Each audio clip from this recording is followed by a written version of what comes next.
Hey guys, before I get into this video, I want to let you know that I'm finally finished with my university exams, and I just want to say a massive thank you over the past couple of weeks for the support you've given me, despite the limited and inconsistent amount of content. Moving forward, I've got a lot of video ideas I want to start working on, so you can look forward to those in the coming weeks. But if there's anything specifically you guys want to see, let me know on Twitter or in the comments down below.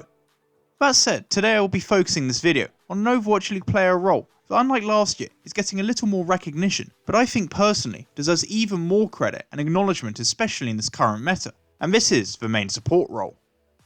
Last year, understandably, it felt like there was a kind of stigma that surrounded this role, with most pros being forced to play Mercy due to the meta for the majority of the season.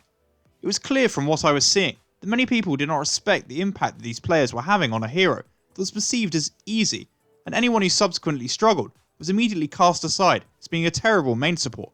with very little room available to make so-called clutch plays on her. Whilst Lucio did see some limited playtime, he never gained a foothold in the meta over Mercy, which was a shame given that some of the players playing the main support role had made their way up to the Overwatch League on the back of their play on Lucio, and someone like Big Goose comes to mind, highlighting the upgrading qualities Lucio brought when played compared to his Mercy in Season 1. But with the GOATS comp becoming the meta for over half a year now, while some roles, specifically DPS, have suffered, the main support role has been allowed to flourish, and this is thanks to the importance that Lucio has been running free compositions. Before the start of the second season of Overwatch League, and during Stage 1, with the major impact that Lucio's speed boost had, he was primarily used for the rapid engages and disengages of teams, and became the real focal point from which teams functioned and shot called from. Moreover, with a lot of fights being determined by advantages in positioning and ability usage, Lucios have been able to make really clutch plays more often with well-timed boops to give their teams the initiative, with players like Moth coming to mind in singling out opponents or setting up super for his own plays. With the subsequent nerfs to his overall speed on his speed boost, Stage 2 saw main supports and Lucios really dictate the tempo and initiative of matches. With the speed reduced, it was harder for teams to disengage and counterattack, which benefited in the more aggressive sides, with their Lucios leading the charge, which helped make the Titans and Shock perhaps look even stronger than in Stage 1. Main supports this season seem to be playing better than ever, and the number across the league playing to a high level and standard is perhaps the highest of any position, showing how much the role was developed from the inaugural season to now. And credits for commentators like Monty and others, who've made it personal missions of theirs to highlight the individual brilliance of some of these players and plays that is often missed and overlooked, with the cameras prioritising the frontline action and star-name players instead. Although, this is also something we're seeing a change with the camera now looking towards players like Slime of Vancouver when he's on a killing spree, or Souls Toby when he turns into a boop god like against Dallas. Another point that I think is still missed is the main support play of some of the pros on Mercy, particularly players like Evator, who finds himself mainly on her with his team Chengdu, preferring to run triple or quad DPS comps instead of the meta free GOATS comp. Of course they spend a lot of time damage boosting Pharahs and keeping everyone else healed at a decent rate, but Evator and others have been able to make clutch reses on risky targets like their dead Wrecking Ball, often without any form of shielding or protection that can be afforded by other comps, which is imperative towards ensuring that these multi-DPS comps can remain in teamfights, with a necessity for Hammond to be alive and creating space for his DPS to get picks for these comps to work. The quality of main support play, as I said, is at a very impressive high, but there are 3 players in particular that I want to focus on, who all do slightly different things brilliantly, and by far and away are the best 3 players at this position so far in the season.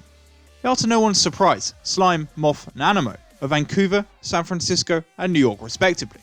I'm sure some of you might want me to rank these players in a tier list at some point, but right now I don't think I can really separate these 3 apart from one another, due to how different their own personal styles are. Starting with Slime, he's been the turbo boost to Bumper and the Titans' attack, aggressively launching his team forward. He's developed a very impressive ability to boop any main tanks into Bumper's path, before singling out the backlines of his opponents, being able to pick up 1, 2, or even sometimes 3 kills in the process. Animo, if anything, plays completely the opposite, in a much more passive manner, keeping Jonak safe on the backline and constantly connected to Mano, with the Excelsior's ability to disengage and then counter-attack as soon as an opportunity and an opening presents itself.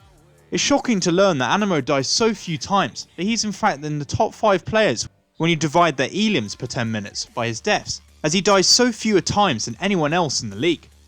Lastly, there's Moth, who kind of finds himself in a style between the pair, with his play primarily succeeding on his ability to come up with clutch boops and high wall riding positions to give his team the initiative and positional advantages in teamfights.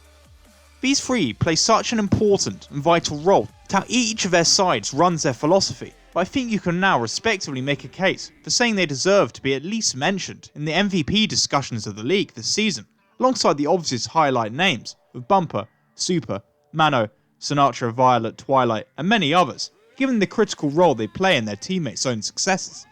And I think it's this sort of thinking and respectability that we can offer to what was once, and to some is still regarded as, a role of lesser importance than others, which I don't think is right in a game that celebrates the harmony of the different roles within the team, especially in a meta that requires each individual to function cohesively together with his teammates, to find the greatest success with less room and ability for single players to take over a game while running free. And with that, I'd like to thank you for watching, and I hope you enjoyed. With my exams over, as I said, you can expect much more regular stream of content over the coming weeks, but I'm excited to get working on, so to ensure you don't miss out, again, please follow me on Twitter via link below for updates. Otherwise, please like and subscribe for this continuing Overwatch League coverage and content.